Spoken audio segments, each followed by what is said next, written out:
What is up, everyone? Welcome to episode 24 of Speak Now Pro Wrestling. I'm Denise Salcedo. It is the March 10th edition, and oh my God, do we have so much to talk about here tonight, guys.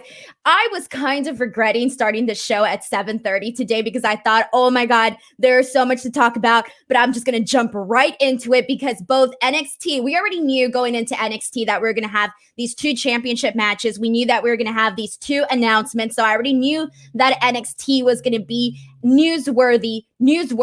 And then AEW Dynamite, we already coming off of Revolution, we already had so many questions like, how are they going to explain the explosive failure? How are they going to go about this in storyline? Plus the Matt Jackson Ray Phoenix match, plus the Darby Scorpio Sky match. I mean, just overall, there was a lot of things that we already knew heading into the show. So they gave us so much to talk about. So today we are going to run through all the major moments of AEW Dynamite and NXT. For those of you who are new here, I do want to let you guys know that this is a very interactive show. So get the chat going, get your thoughts in here because I will be reading all your thoughts, comments, opinions, etc. Plus, if the chat gets too crazy and you're like, I really need Denise to notice my comment, question, or statement or whatever, you are more than welcome to send in a super chat. Plus, F4W does allow me to keep 100% of the proceeds from the super chats after YouTube takes a cut. So if you want to help me out, get me fed, keep me paying for those AEW pay-per-views, feel free to send in a super chat as well. But if you're listening to this on the replay and the audio version, and thank you so much for tuning in as always to Speak Now Pro Wrestling. So, oh my God, we have so much to get into, guys. Here we go. Start getting your comments in. First of all, I want to get your thoughts on just overall, both NXT and AEW. And then I'm going to go through each and every single thing chronologically. Well, the major highlights chronologically, kicking it off with AEW. We do have someone really funny here from Ryan Tardif says, another countdown ends with no bomb. Anton H says, I need sparklers in this entrance. Dude, I kind of regretted not adding some sort of blow up thing for this. Maybe next time I'll do it. Next week, if I remember, I'll add a fun graphic on here and I'll blow myself up. And you know what? It'll be the best explosion of 2021. I'm calling it right here. Kicking us off with the super chats. Thank you so much to Brandon Charles Powell, who says, Wednesday nights rule. What a great night for wrestling. I think today was probably one of my favorite nights of wrestling in a while because, again, both shows had a lot already announced. So going into it, I felt like an excitement heading into both shows. And it kind of, you know what though, at the same time, when you're covering both shows, it is pretty stressful when they both have like a lot of really good stuff going on here. Let's read this comment from Ryan Smith, who says, the ending to Dynamite was really good. A reuniting original Inner Circle versus MJF, Wardlow, FTR, and Spears in a blood and guts match sounds good to me. Once we get to that, I'm going to tell you right now though, I have nothing but good things to say about that ending because that ending to Dynamite was so good. It was such a good way to end it where I'm excited. I'm excited to tune in next week to Dynamite just because of this. And that is the thing that you need to do with your audiences. You need to make sure that people are excited to tune back in. You want to make them excited to come back. Give them a reason. And one of the things that I'm always talking about on each and every show, no matter what podcast I do, and one of the things that I've been saying we need more of in wrestling, and why I think some people tend to zone out or tune out or not come in every week, it's because I think sometimes a lot of things, one of the things that is missing is the element of surprise. And the element of surprise was there 100% tonight at the end of AEW Dynamite. And they do have a lot of surprises throughout their shows, but this one was a real big one. And I think that stuff like this is what's going to get viewers to keep coming back each and every single week. So I do have to agree with you on this one, Ryan Smith, as well. And we do have to address this, and I will get to this because this did ruin an entire match for me. AEW had poor audio in the middle. Unfortunately, this infected the Ethan Page match, which really kind of did suck. That it really threw me off because it lasted a very long time, the audio issues, but I'm glad they were able to get that fixed up and whatnot.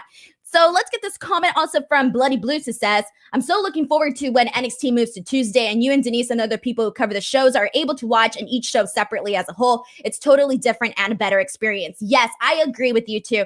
I think for me, once NXT moves on over to Tuesdays, it would make it so much more easier. You have no idea, but it is going to be weird because at the same time, Tuesdays is kind of like my slow day for sure.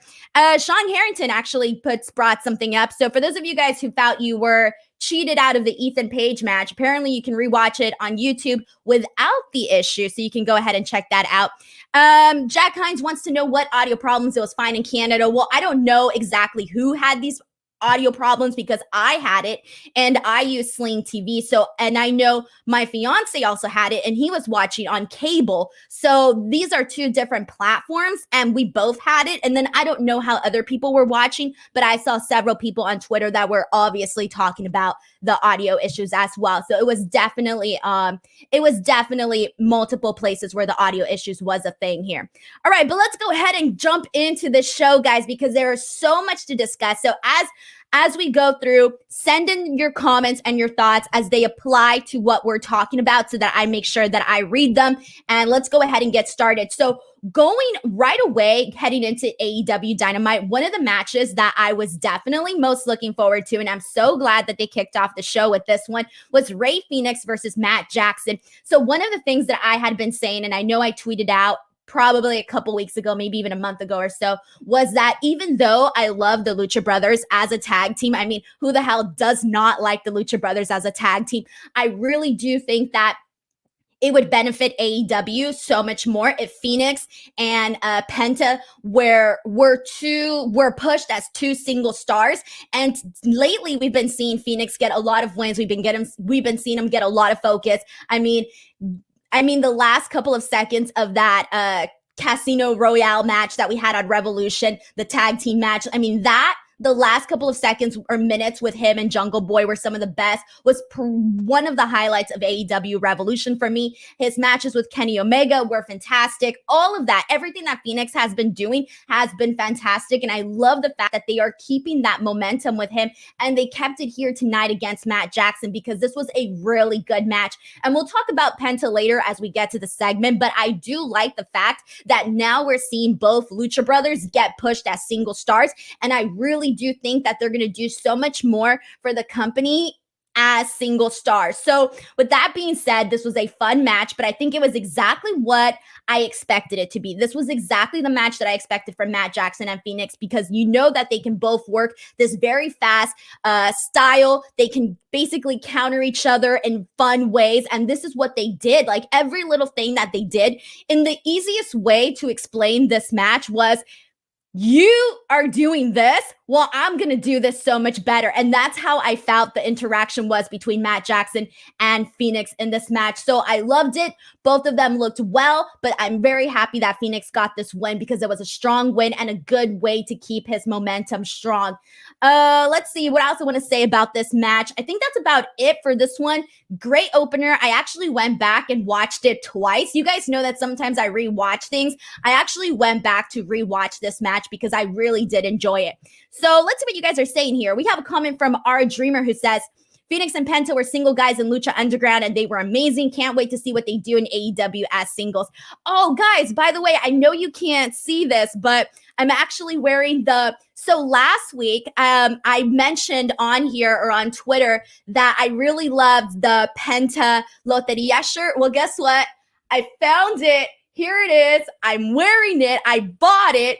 And I know you guys can't see it, but whatever. So really awesome shirt, guys, by the way. So he came out and he wore it on Dynamite. And I was like, where the hell did he get this shirt? Well, it turns out they have a store here in Pasadena that I didn't even know about called Republic of Lucha. I literally had no idea about it. Maybe 30 minutes away from my house. So I went and I was able to get this shirt, and I actually got another shirt too, which I'll probably show you guys towards the end of this stream.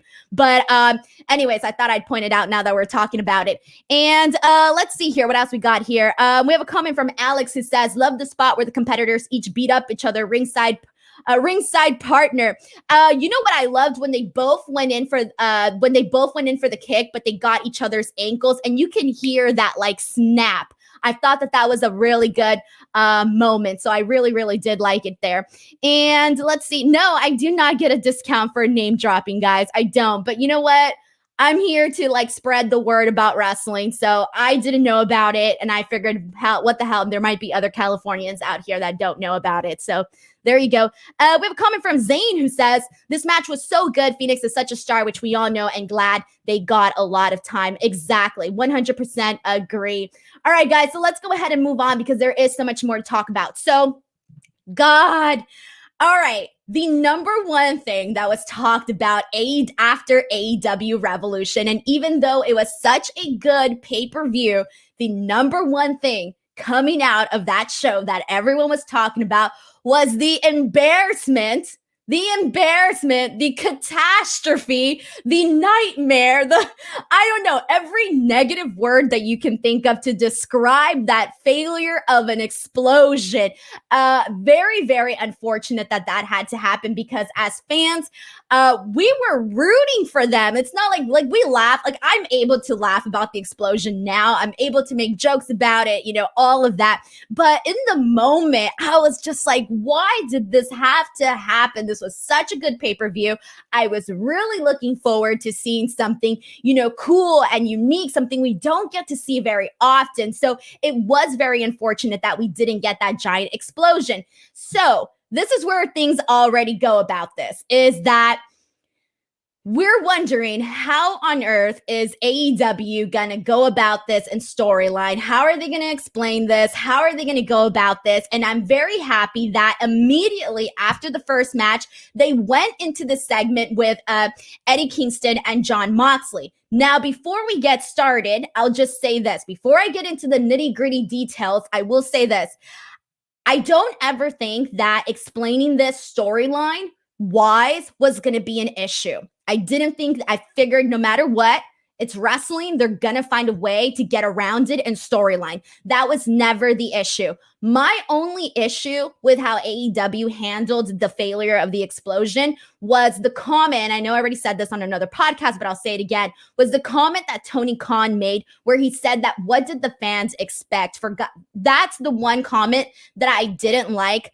Had he not said that, had they just gone about, blaming it on Impact, blaming it on Kenny, blaming it on whoever, then all would have been cool. And now, after this segment, I think that things are a lot cooler now. And, you can look at it now and you can laugh. It's going to be something we'll laugh about, something we'll all remember. But I am happy of how everything turned out storyline wise. Storyline wise, I thought they went about this in a funny way where they can make fun of themselves and heck, even throw some shots at Impact Wrestling.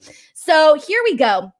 Let's see. So we went into this promo with Eddie Kingston and Jon Moxley. They're both sitting by like this fireplace table thing. They have fire on top of a table. Jon Moxley's looking very serious, wearing his black shades. And obviously Eddie Kingston's going to do the talking, because one of the major things that everybody was talking about was, why on earth did Eddie Kingston sell the explosion like it was the greatest explosion of all time? So we knew we were going to have to get an explanation from Eddie Kingston, and we did. So Eddie Kingston basically says that he talks about when he went to jail and basically says that he had a similar reaction, that he sort of had like this feeling of panic, anxiety, and that he couldn't breathe and he blacks out, throwing it back to a prior experience of him experiencing a jail life. He says that people can laugh at him, they can call him a liar, etc., that he does not care.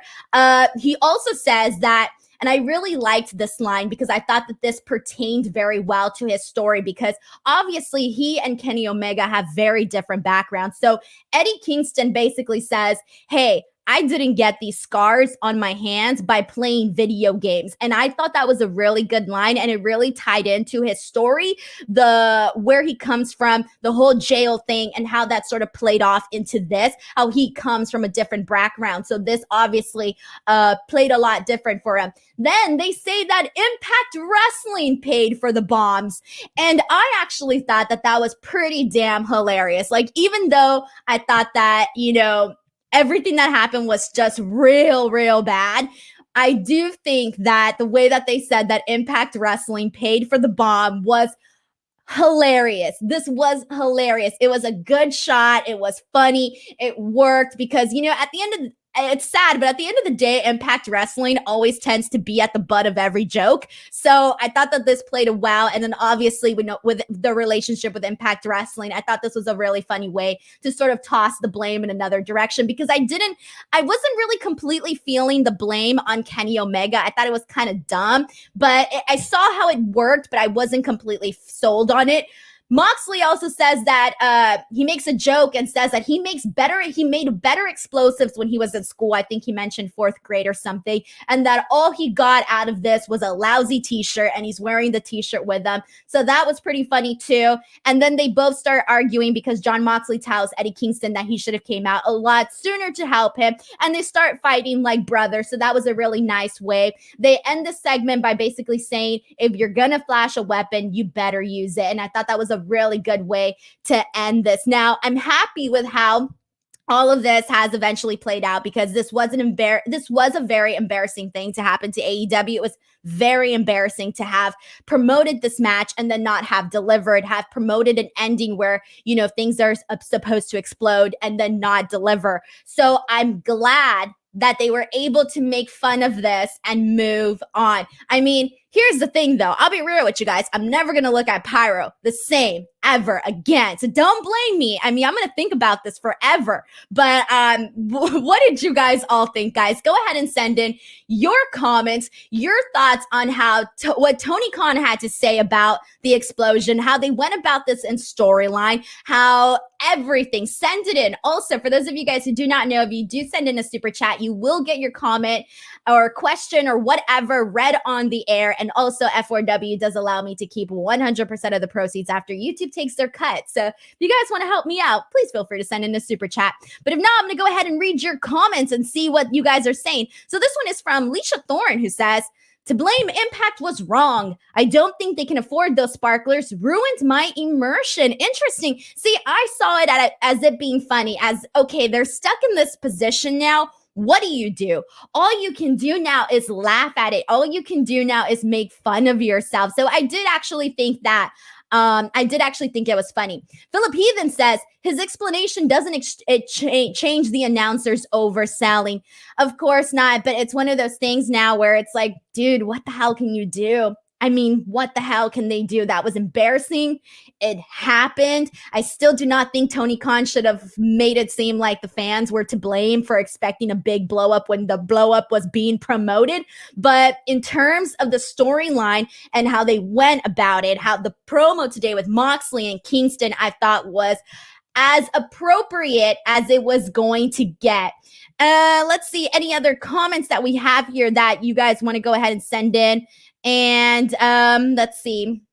I'm going to go ahead and read a little bit more. This one is from Victor Paredes, who says, sick of everyone making excuses for that shit. Today's was a stupid decision by bad creative. Look, at the end of the day, I feel like I don't know what to tell you. What can they do? Like, that was embarrassing. I do think that they should, like, I do think that Tony Khan, like, instead of saying, hey, the fans shouldn't have expected this, I think they should have said, like, yeah, like, we fucked up. Like, let's just be real. We messed up, all right? It was an F up. We shouldn't have done that, etc. I think that owning up to it was probably the most respectable way that they could have gone about it. But in terms of storyline, this was fine. Labor Day says Kingston saved a pyro botch, and I was floored. And John Singer says they saved it by making fun of themselves. That's all you can do, guys. That's all you can do, really. Sean says, I popped harder than the explosion when they blamed Impact. All right, good line. All right, you know what, Sean? You win comment of the day for that. You really win comment of the day there. And let's see what else we got here, guys. All right, go ahead and send in your comments. If I missed it, feel free to send in a super chat. I'm trying to get to as many as we possibly can. Some people are pointing out that I didn't get the sarcasm in Leisha's comment.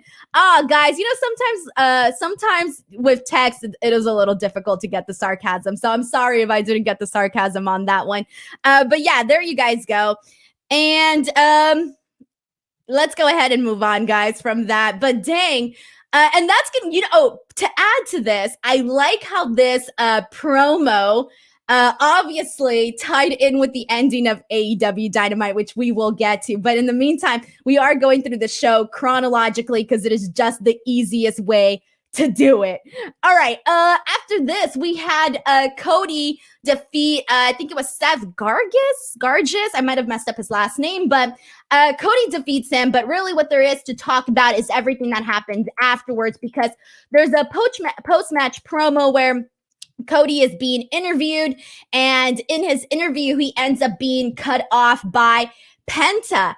And I will tell you this. So I already said my piece at the beginning of this, where I'm really happy that they're pushing them as single stars, or at least it seems like that's what they're doing. I'm very, very happy with that. Very thrilled with that. But with that being said, I am so happy that they are heading into this direction with Penta and Cody, because Cody was stuck in that Shaq, Jade Cargill, Red Velvet situation for months. And I know that each and every single week when we came on here and we recapped AEW Dynamite, there was nobody on this chat that was telling me, hey, Denise, I really like what Cody Rhodes is doing with Shaq and Jade Cargill and all of this. All right. For the most part, it was not necessarily people's favorite storyline of the week. So I am glad that obviously we've had the match. The match turned out way better than any of us could have imagined. That's fine. We tied a ribbon around it. We're done with that. So now I think a lot of people were wondering what is next for Cody. I thought Cody was actually going to be the leader of, a new type of Four Horsemen deal. That's actually was my prediction last week. I was wrong, but I'm very happy of how everything came out, how everything played out, because Penta Cody feels very, very different. It feels fresh. It feels exciting. I am very, very excited for this. And here's the thing, too. Is that so obviously, Penta doesn't speak completely, fluent English. He's learning, he's getting there, all of that. So they did have him cut, for the most part, he cut his promo in Spanish with Alex Marvez translating. And I didn't mind Alex translating. I thought he played it off very well. I thought he showed, a lot of personality as he was translating, which, isn't the easiest thing to do. As somebody who is a fluent English and Spanish speaker, sometimes translating from English to Spanish and Spanish to English can be a little bit complicated, all right? So you know what? Kudos to him, because I can only imagine his brain was literally working at 1,000,000 miles per hour there. But Penta basically says that he's the Lord of Wrestling. And he tells him that in the end, he basically says that he's going to hurt him and that he's not even going to be able to hold his baby girl anymore. So obviously Cody snaps, and I love this, because if you're about to be a father to your firstborn child and someone says, I'm going to hurt you so bad that you're not going to be able to hold your child, you bet your butt I'm expecting that person to get mad and to get real, real, real mad. And Cody Rhodes did just that. I love the way he immediately leaped forward to trying to attack Penta. They brawl, and that's basically how that closes out. I love this. I thought this was great. I thought I'm excited for what they're going to do with Penta and Cody. And one of the things that I was talking about earlier today when I was on Fightful's podcast, I was talking about how I would like there to be obviously more representation within, the wrestling community and all of that, right? But one of the things that I was talking about was that it doesn't matter if someone doesn't necessarily speak English. If they have charisma and they are able to cut a promo, that is going to transcend any language barriers, and that's going to translate very well no matter what. Because if someone has charisma, doesn't matter what language they speak, that charisma will translate over to the viewer. And I felt that with Penta today. I've seriously felt that he proved my point from a comment that I made earlier today, because even though maybe a lot of the audience didn't understand what he was saying until Alex Marvez translated, you felt exactly what he was saying and the point that he was trying to make, and it felt legit. So kudos to this entire segment. I loved, and I do think that I don't care whether or not they have Alex Marvez translating all the time. I do think that they don't always have to have him. Like, you don't have to have Penta essentially cutting like a 15-20 minute promo or whatever. You guys get me. He doesn't have to be cutting like the longest promo. He can do a quick promo. His English is good enough to at least get him by. So I don't think he has to be there all the time for him. But honestly, good job. I'm excited for this. All right, we have another super chat. Thank you so much to Hollywood Salcedo, #1 fan, Adam Gibbons. Adam, thank you very much.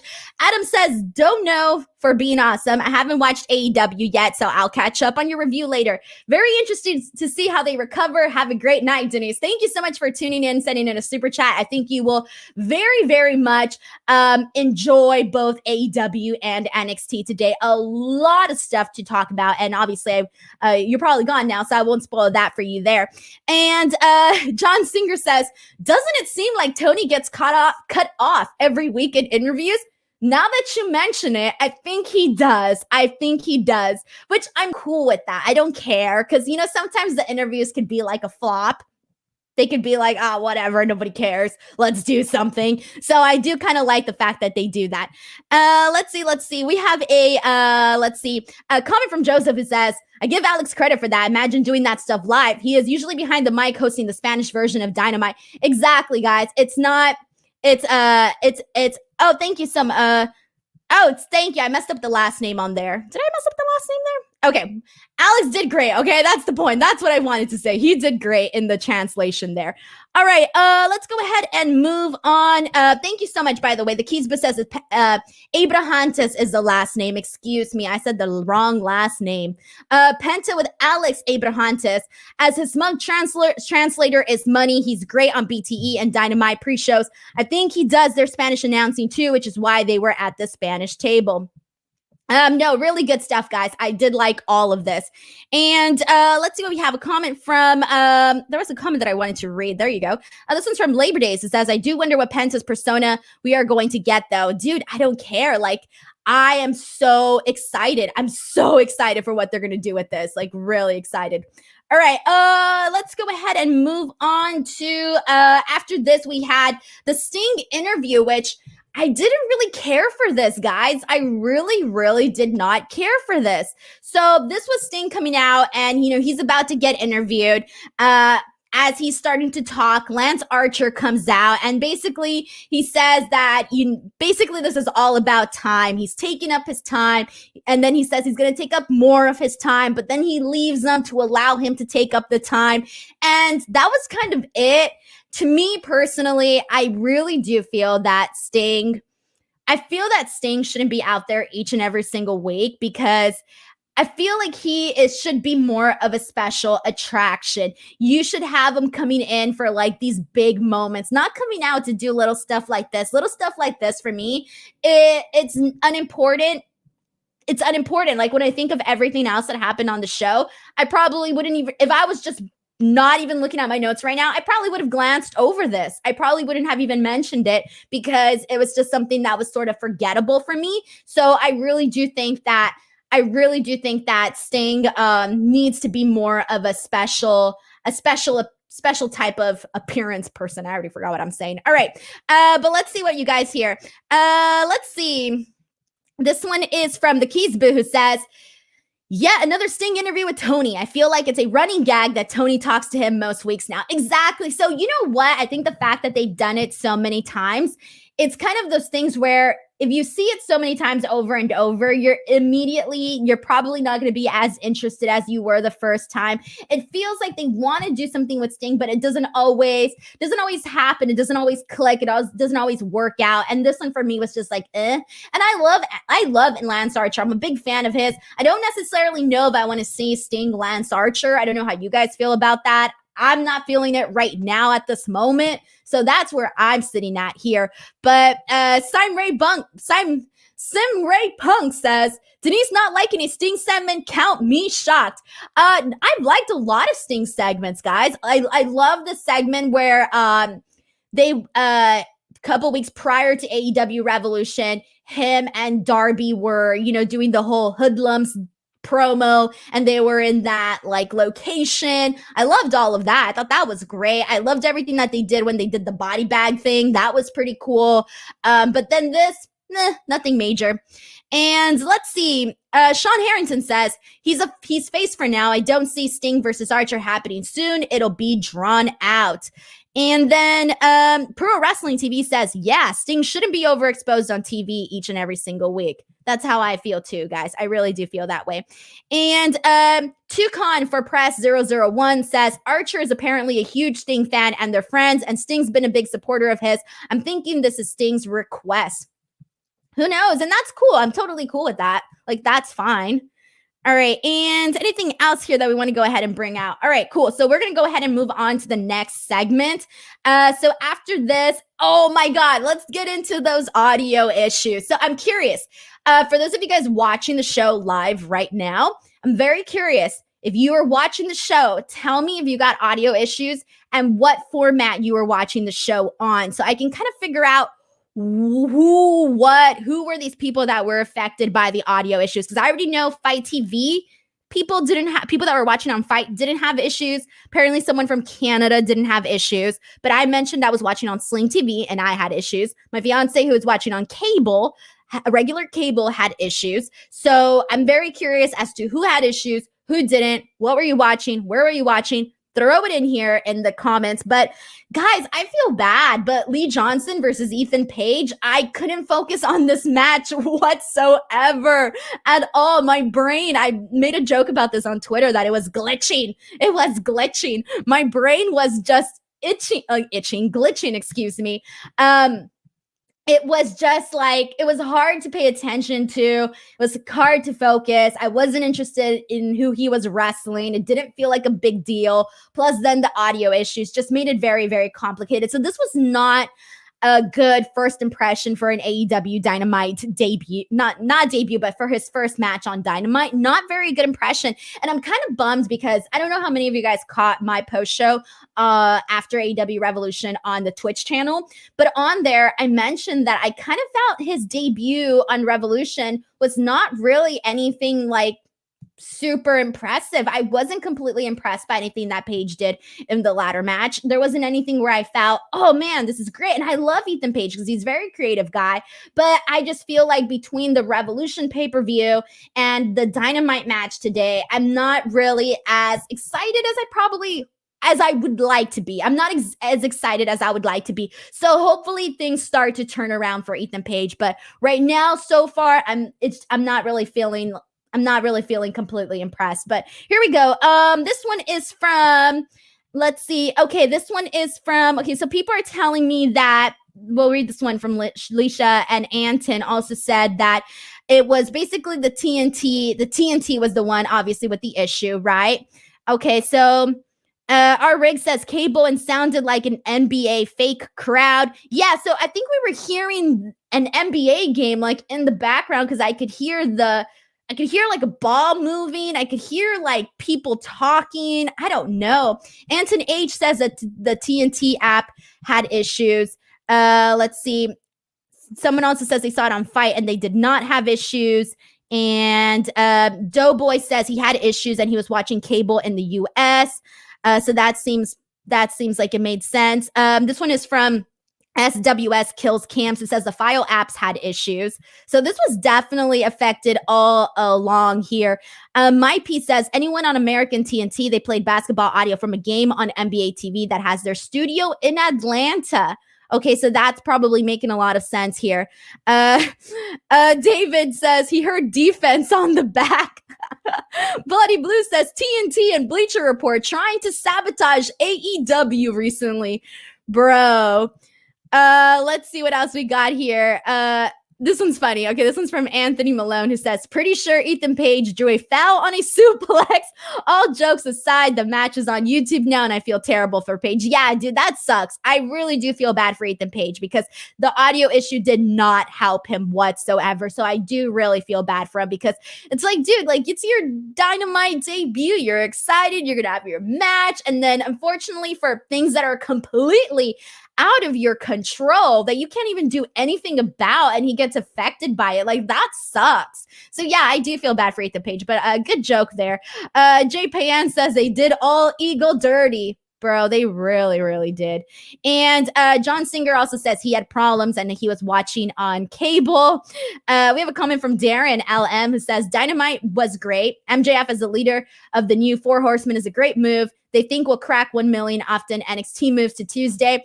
I would hope so because if they don't, guys, I want to see them ratings go up for wrestling in general. I really, really do. Like it bums me out when I listen to like the difference of how like back in the day the ratings were to now. Like it really bums me out that we have such low numbers. Like I want to play with big numbers here, okay? And then you know what else bummed me out? When I read that Oprah interview with Meghan and Harry, that they got the 17.1 million average viewers in the United States. And I'm thinking this is for an interview, guys. And like NXT and AEW aren't even getting hitting the 1 million mark every week. That bummed me out, guys. So I really just want higher numbers for wrestling in general all across the board. Like I'm not rooting for one company to do better than the other because they both need to do good so that wrestling can continue on and we could just keep,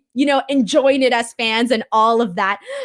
So yeah, there you guys go there. But let's go ahead and move on since we totally went off base and just started talking about, I went off base and started talking about ratings, but let's see. So after this, we have a quick segment where Adam Page, as you guys know, won Matt Hardy's quarterly earnings.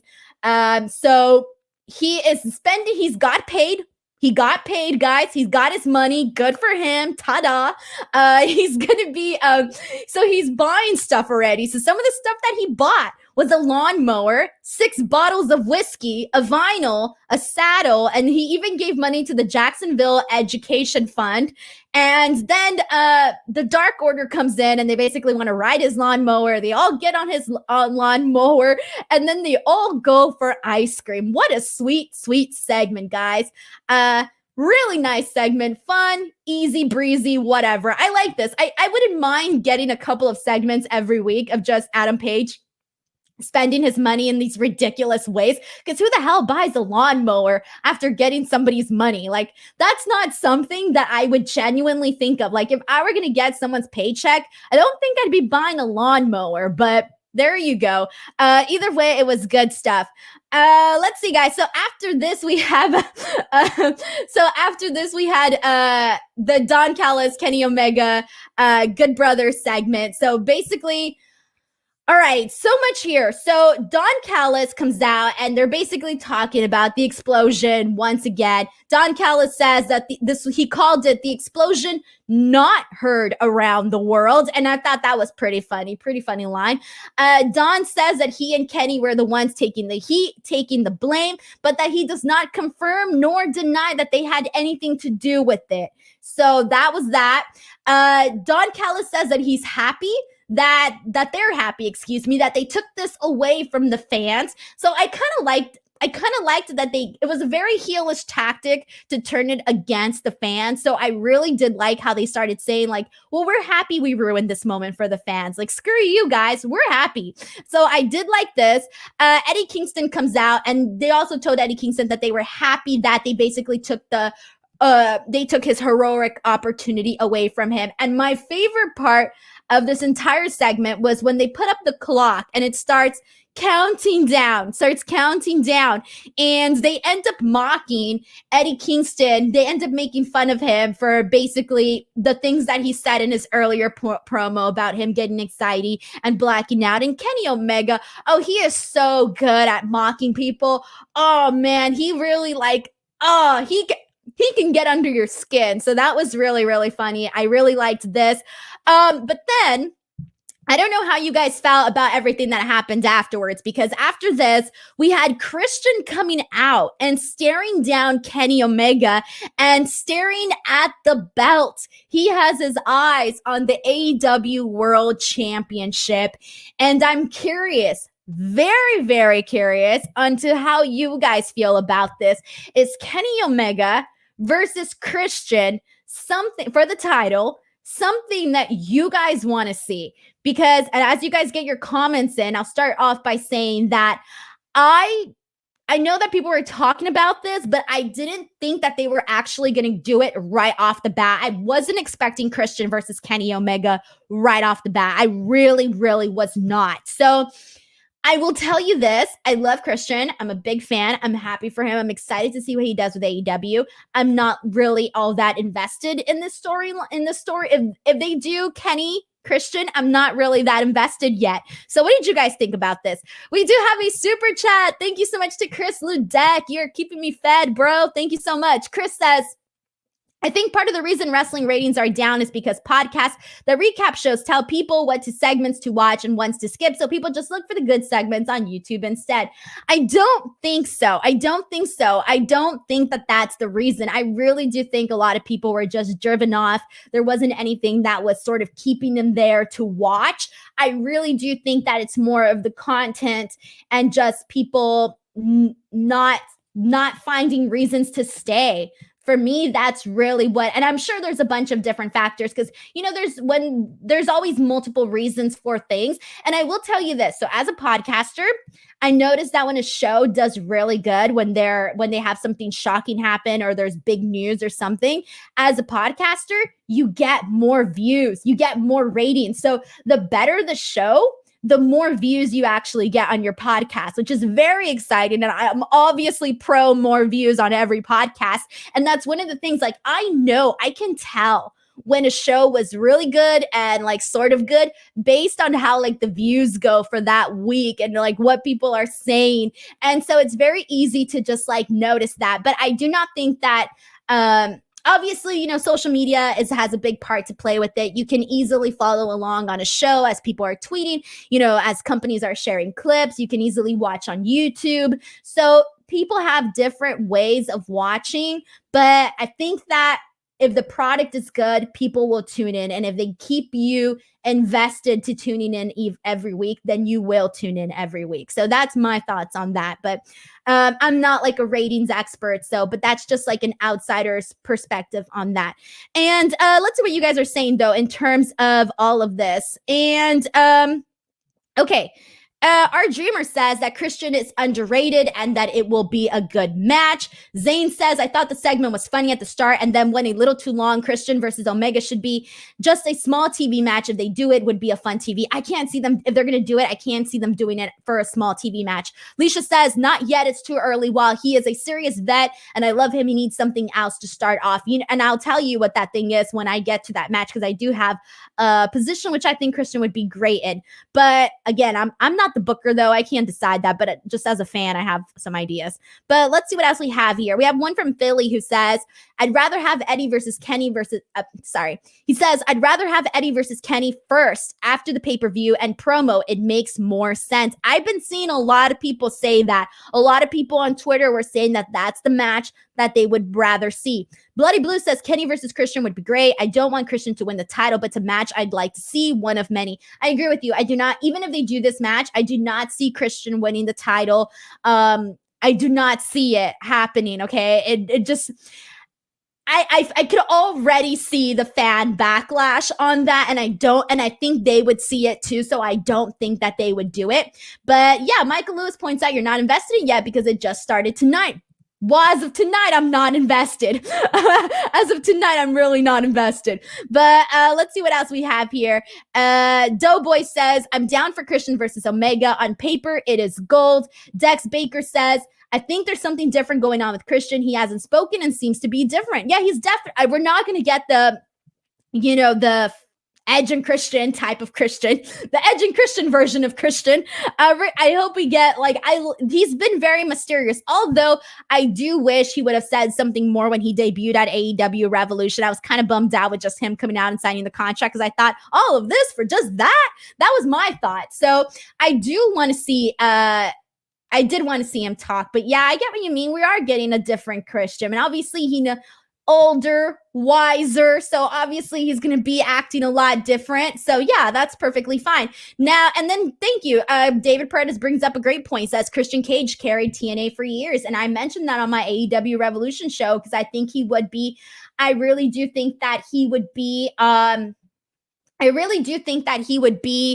A great asset to the company to work with a lot of different guys. And I'll talk about some of the guys that I would like him to work with. But in the meantime, I do have another idea, and I tweeted this out, so I just reiterate it right now, is that one of the matches that I would prefer instead of Kenny versus Christian, I would actually like if they were working towards doing a 6-man with Kenny and the Good Brothers versus Christian, Moxley, and Eddie Kingston. I actually think that if they were to work their way into doing this 6-man tag, I think that would be pretty awesome, and especially actually getting the Good Brothers to actually do more than what we've been seeing so far. So yeah, good stuff there. All right, guys. Let's see here. Really quickly, 6-woman tag.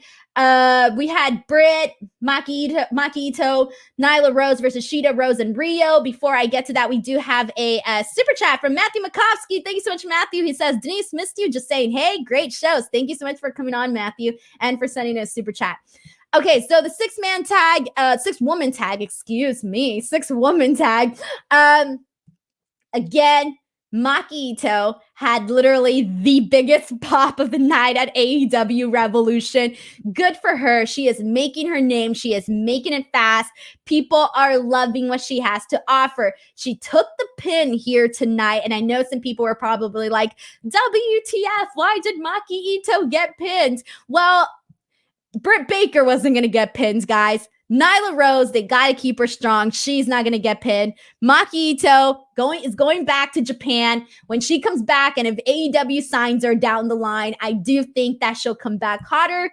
And I really just hope that they really see what she's got and utilize that at whatever opportunities they possibly can. So overall, good stuff. After this, we had Britt attack Thunder Rosa, so they're still keeping that going strong there. But let's see if you guys had any thoughts here. Sean Harrington points out Maki had to lose. She's not signed yet. Let's see any other things that we want to read about this. And Shadow Crypt says, I want to see Maki Itoh become the champion someday. I don't think right now, but maybe someday she will. Maybe just not yet. And that's fine. You don't got to rush it. She'll have the charisma forever. She'll have it. And let's go ahead and move on, guys. Oh my God, we still have so much to talk about. All right. Really quickly, Matt Hardy signs a new unit into his unit. He tells Private Party that he signed Butcher, the Blade, and the Bunny. They are now new members, and he wants them all to attack the Dark Order for what they did to him. Following this, we had Darby versus Scorpio Sky for the TNT Championship, and I'll just say kudos, claps, applause. I loved this match. This match and the opening match with Rey Fenix and Matt Jackson were my favorite matches from Dynamite tonight.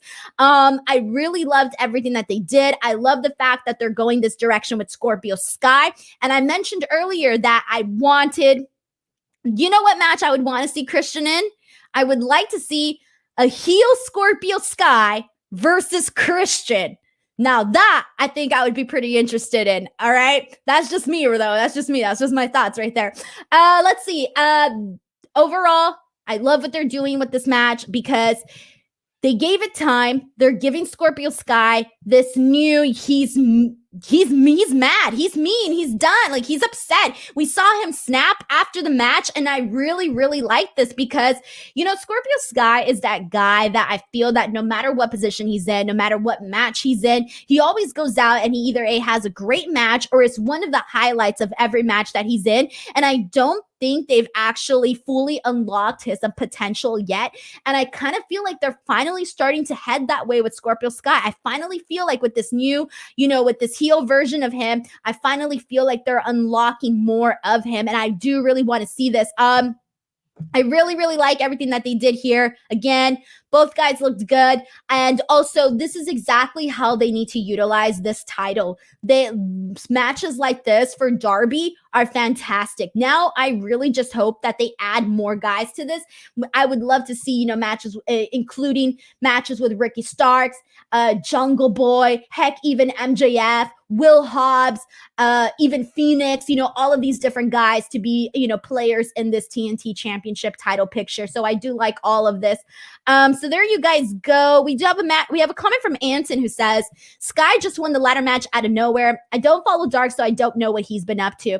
Dude, it's not like, I feel like you don't even have to, like, Scorpio Sky, for me, during that match, he really was the highlight of that match, in my opinion. Like, he was the one that stood out to me. And just like overall, everything that he has done in AEW since really the beginning that he's been with them, I feel like he's earned his stripes. He's earned his stripes.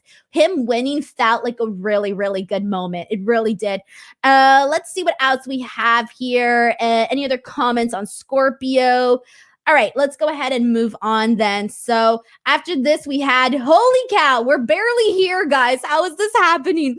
All right, so the Inner Circle Ward Council, and I mentioned this at the top of the show, so I'll reiterate it now. This was a fantastic way to close out the show. This is the way that you get people to tune back in each and every single week. I mentioned this at the top. I'll mention it again.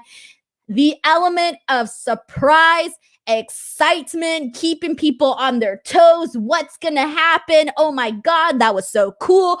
Having all of those emotions, it's what's going to keep people tuning back each and every single week. So, in the Inner Circle comes out, has their little council thing. Jericho says that it's time to add a new member. MJF counters that by saying, nope, maybe someone needs to go. Sammy Guevara then comes back. He comes out and he begs Jericho to show him this video.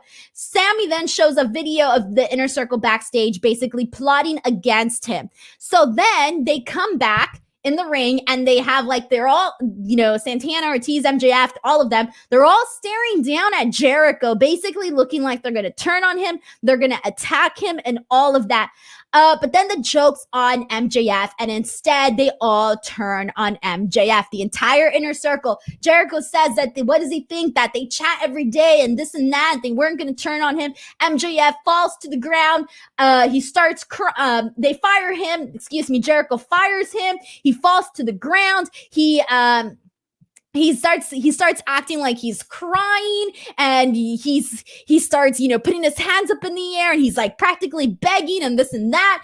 But then he basically says that he built his own faction, his own army, essentially. And this is where the swerve comes in, because you're thinking, okay, they're going to get the best of MJF, but that's not the case. In fact, he has his own group, and the lights go down, and they're down for quite a while. And I will tell you this, that I was not expecting this whatsoever. I know maybe a lot of you guys are probably like, oh, I saw this coming. I really did not. Everything that happened in this entire segment to me was like, it was like I was on a swivel chair. It was just like back and forth, side to side, whatever. I was very excited when I did not know who on earth was going to be there when the lights turned back on. So this kept me on my toes. I was on the edge of my seat during this. I was thinking, who is it going to be? Oh my God, I'm so excited. Lights come out, and lo and behold, we have Wardlow, FTR, Sean Spears, all in that ring there, and they end up being the guys there. They attack the inner circle, and they handcuff Ortiz and Santana. They do a pile driver on them. Jericho gets busted open by MJF after he hits him with a diamond ring. MJF hits him with a bat in the ribs. They carry Jericho like they're about to crucify him all the way to the stage. And then Wardlow takes him and basically lifts him up while he's on the stage and throws him down into the platform below, and Jericho's all bloody, and he's just lying there, and the inner circle is completely taken out, and we have this new faction being led by MJF, and this was fantastic, guys. So freaking cool. I was such a fan of this. Everybody looked great. It was exciting. I'm excited to tune in next week and find out what's going to happen. I'm ready to, find out what they're going to be called. I'm ready to, stand them, all of that stuff. Really am excited for what they're doing here. So what did you guys all think about this? Anton H says, another faction, LOL. R. Riggs says, how are you liking Wardlow? I've been liking Wardlow. I've been liking him now for a couple of months. I'm a fan now of Wardlow. But no, seriously. Tyler Wilson says, probably the greatest heel in wrestling right now, MJF. Hell yeah. And hold on. I was speeding up there for a second. He's definitely one of the best heels. I don't know if he's the best yet. I can't decide, guys, because I do like what Roman Reigns is doing. But we won't bring that in. That won't be the point. That's not the discussion here right now. The point is MJF is killing it. And after tonight, it was one of those things where people are excited to talk about wrestling. People are excited to watch next week. I know I am. This one is from Ba Shan Ta, who says, I was thinking Cody would be the one to lead the team of FTR and Spears, but I can't be happy to know that they made MJF do that. And most importantly, Inner Circle, including Jericho, they are face now. Yeah, so there's definitely a lot of changes here. I was along the same lines of you, thinking that Cody would essentially be the one to lead this group. We were both obviously wrong, but that's okay, because I really do like how all of this turns out. Ray Mungus says, I'm curious to see if the Inner Circle turns babyface, or do they start to walk the edge of both and go anti-hero? So in this, I don't know, I don't know, guys. This was just, this was good. Let's see what else we have here, guys. Send in your comments on how you guys all felt about this. This one is from Darth Tatch. It says, I like MJF as a heel. I hate Roman Reigns, and not in a heelish way. Joseph Boza says AEW is great, but NXT, that's a whole different story. We'll get into that. We still have NXT to talk about, so this podcast will go a little long for today. So that's just what's going to happen here. Chris Long Island says this was phenomenal booking from a roster realignment perspective. Yeah, that's a really good way of putting it. Nice, good use of words there. Kudos to Chris on that comments there. Let's see what else we have here. Any other thoughts here? I know we have several comments. Guys, if I did not see your comment and you had something really great to say, feel free to send in a super chat. Friendly reminder, F4W does allow me to keep 100% of the proceeds from all super chats that I get after YouTube takes their cut. And YouTube, boy, do they take a cut out of my hard-earned money. But anyways, our Riggs actually thought that this was too convoluted. No, I thought this was great. I really did. I like all of the twists and turns and the 1 second inner circle, 1 second MJF is on top. The next inner circle's on top. The next, all of a sudden there's new players in all of this.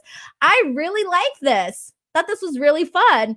All right, guys. So there you go. That was AEW. I was going to say AEW Revolution. AEW Dynamite. A really good show today. Again, highlights of the show included Rey Fenix, Matt Jackson. Good match. The explanation between Eddie Kingston and Jon Moxley on the explosive dud. The Penta Cody situation was really good. Another highlight was obviously everything that went down with, Christian and Kenny Omega, and then the Darby Scorpio Sky match, and then obviously everything that happened at the end. So I really like this, all of this. Let's see, we have a comment from Sean who says, Denise, I love the whole segment, but thinking about it, what if MJF's original plan worked and Inner Circle did beat down Jericho and Sammy? Would the Revelation still have come out and beat the rest of them? Well, no, probably not. That would not have happened. So I actually, for a second, I thought, oh man, I was kind of hoping that the Inner Circle would turn on Jericho. But then when MJF announced that he had his own people, I thought, okay, this is getting good. So had that not happened, I would have preferred for the Inner Circle to turn on Jericho. But once MJF announced that he had his own plan up his sleeve, that's when it started getting really interesting. So that's how I felt about this. Let's see what else. We have a comment from Darth who says, I think this will freshen up AEW now. Lots of stale feuds have ended except Kip Miro. The BF angle. The best friend angle, excuse me. Yeah, I agree with you. A lot of these were starting to feel, stale. And I like the fact, this is what I like too. I like when after a pay-per-view, you get that exclamation point ending, period. We had the match. It played out like this. Done. What is next? And that is what I think Dynamite did really good, where they came back today and they gave me something new. All right. We already saw everything that we were seeing Revolution. That for the most part ended. A lot of, obviously not everything, but a lot of it did. And now we're getting this new, these new stories. And I really like it because I'm not a fan of seeing something over and over again. Okay. That is just how I feel. Let's see, guys. Let's move on to, all right, guys, let's talk about NXT. Now, we have a lot to go over with NXT, so I'm really just going to talk about the main points of NXT. I'm not going to go through everything chronological. I'm not going to go through every single thing that happened because we are a little bit up with time, but I am going to go through the major things of what happened on NXT that we do need to talk about because there were some things that I was not completely crazy about for tonight. One of those was, well, actually, let's just kick it off with William Regal's 2 announcements. So this was what was hyped going into the show, that William Regal would be making 2 announcements. Now, a lot of people had predictions, and for the most part, the predictions people had, I think were right, were the tag team championships for the women on NXT. A lot of people had that going. That was a prediction for a while, and that ended up being true. The 2 nights pay-per-view, the 2 nights of NXT TakeOver Stand and Deliver ahead of WrestleMania. I saw that prediction a lot. So those predictions, they were pretty much predictable. What people predicted ended up happening. Those ended up being the announcements. But so this opens up William Regal announces this, we have the stand and deliver announcement. And then afterwards, Dakota and Raquel get crowned NXT Tag Team Champions, right? And I'm thinking, okay, this is what was expected, right? But why on earth did they have them lose to Nia and Shayna? Why did they hype this matchup, have them lose in such a weird way, and then announce these belts? Why didn't they just announce these belts when they were presented with the Dusty Cup? Like, hey, Dusty Cup, bam, tag team titles, bam. Like, if they were gonna do it, why not do it then? Why did you have to have them lose to Nia and Shayna and then grant them these belts? To me, that made it less impactful. Like, I wasn't as excited. I think the moment was robbed. Here's the deal. The moment was robbed completely. It should have been this big, like, oh my God, they're tag team champions, you know? We didn't get that for Dakota and Raquel. We really didn't. And at this point in time, obviously, we do not know what was going to happen later on in the show, which we'll get to. But I was very, very surprised by this. And let's see what else we have here. We have a lot of comments about this. Labor Day says that sucked. Sean Harrington says this was part of NXT I didn't like either announcement. This made more sense if they had the Dusty Cup final to be for the belts. I don't mind the 2-night takeover. Like Raymond Fraud says, hell yeah to the 2-night takeover. That's great. I just had an issue with how everything went down with the women's tag team titles. That was my like iffiness, but like everything else was perfectly fine. Like I'm excited for the two matches. Razor Gem says, what was the point of the tag team title match? Exactly. Like, what was the point? So then, okay. Then afterwards, we have Shotzi and Ember Moon come out and they challenge Dakota and Raquel. William Regal says, yes, let's do this match. So I might as well talk about what happened in that match. So I'm watching this and I'm thinking, all right, this is, fine, dandy match. It's what I expected it to be. But then out of nowhere, we have Shotzi and Ember actually winning this match and they are crowned tag team champions. And I'm thinking, what the hell happened here with Dakota and Raquel? Why on earth were they just crowned champions after, it felt random the way that they were crowned champions. So, okay, they win this tournament. They then lose to Nia and Shayna. They're then crowned champions, and then they take their first challenge, and then they lose. And that just seems like too much back and forth for me, too much. Well, let's do this. No, but let's also do this. But then let's do this too. So this to me just felt like it was all over the place. It was so, I was bummed out because, look, I was already very hot on Raquel because Raquel had this great feud with Rhea Ripley. Raquel was actually one of the people that I thought was being booked the best. I love the booking of Raquel. I thought she was immediately, pushed to a certain level and she really held her own. Like when she was going up against Rhea Ripley, that girl, she really held her own and she impressed me. But then she lost a lot of, she lost to me. I thought she lost a little bit of momentum heading into this tag team with Dakota for the tournament and all of that. But then I thought, okay, fine. They're having them become champions. That's cool. All right, cool. I'm cool with that. But then after all of this, I'm thinking a lot of steam was taken from Raquel off of this. She had a lot of steam, a lot of momentum, and I think a lot of that really went downhill from here. Now, we later find out why they did this, and this was because after Io Shirai successfully defended her title against Toni Storm, Io Shirai then goes up to so Dakota and Raquel are being interviewed by Mackenzie backstage. Io Shirai then goes and she basically says to Raquel, you're next. And I'm thinking, that's great and all, but it would have made more sense, would have been more exciting to have Io Shirai challenge Raquel when she was hot as hell coming off of that feud with Rhea Ripley.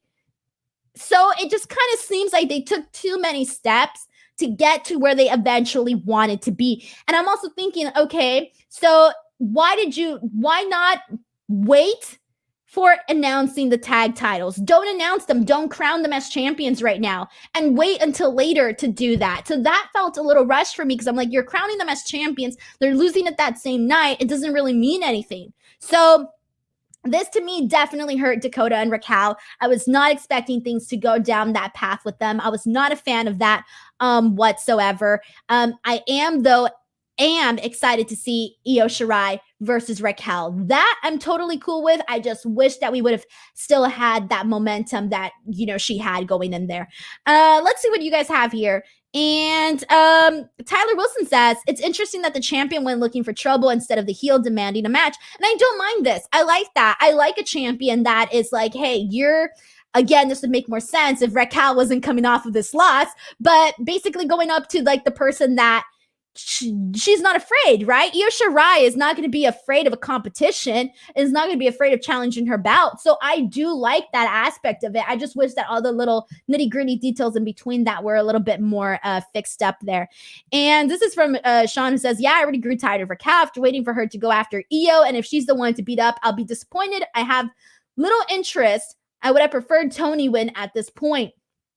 I thought that they were going to pull the plug on Toni. I really did. I actually thought she was going to be walking out as champion, which I was a little bit bummed though. And now I get why, because I would have actually liked to see this match at a takeover because it didn't feel as hot for tonight to have that match. And that was one of the matches that I was genuinely excited to see. But so yeah, I would have liked the plug to be pulled on Toni, but I don't think they're going that direction. I really don't think they're going that direction.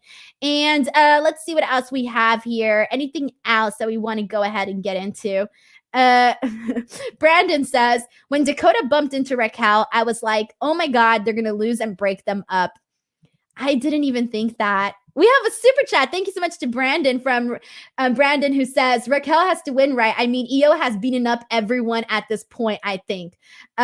Yeah, she definitely has to win because I do think that Io Shirai's reign has been running a little bit dry. I don't think many people are really feeling this reign, unfortunately. I would be more excited to see Raquel as champion right now. So I do think she might be winning. We have another super chat from Ryan T. Thank you so much to Ryan T for sending in a super chat. Ryan says, WWE always likes booking their challengers the weakest when they're going to win. All the Raquel losses made me more likely to think she'll win.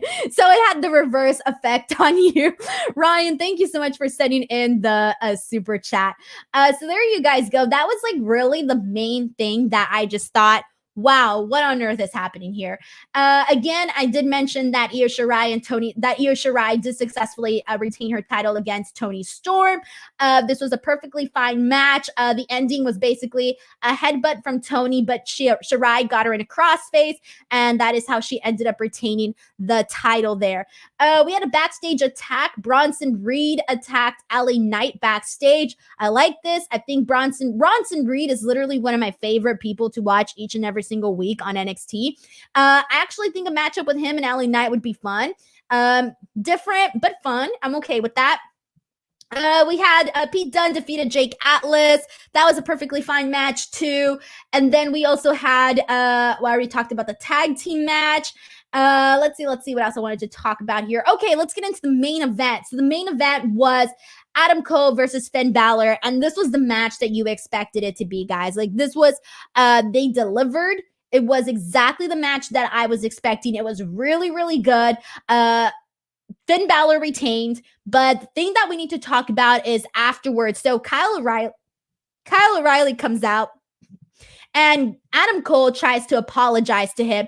But then as he's trying to apologize, he tries to low blow him. But Kyle O'Reilly sees it coming and he blocks that low blow. He then kicks and punches him in the face. And then afterwards, Cole tries to get away, but Kyle O'Reilly just does not stop. I loved this beatdown. I loved it so much because it felt like a cat and mouse thing. Like, Kyle O'Reilly was pissed. He didn't give a damn. He wanted to rip Cole apart. And we really got that in this attack. We really, really got it. I loved it. Every time Cole tried to leave, Kyle O'Reilly was pulling him by the hair, punching him, kicking him, doing whatever he could to get his hands on him. And I loved that. So I love that ending.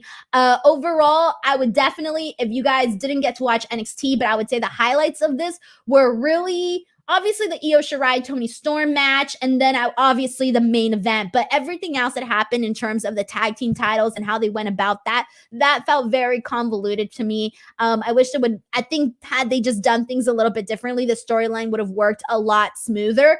So that was pretty much NXT. I am excited for the Stand and Deliver 2-night takeover. I'm a little bit stressed though, because it's going to be literally show after show after show after show that week, but it should be pretty fun.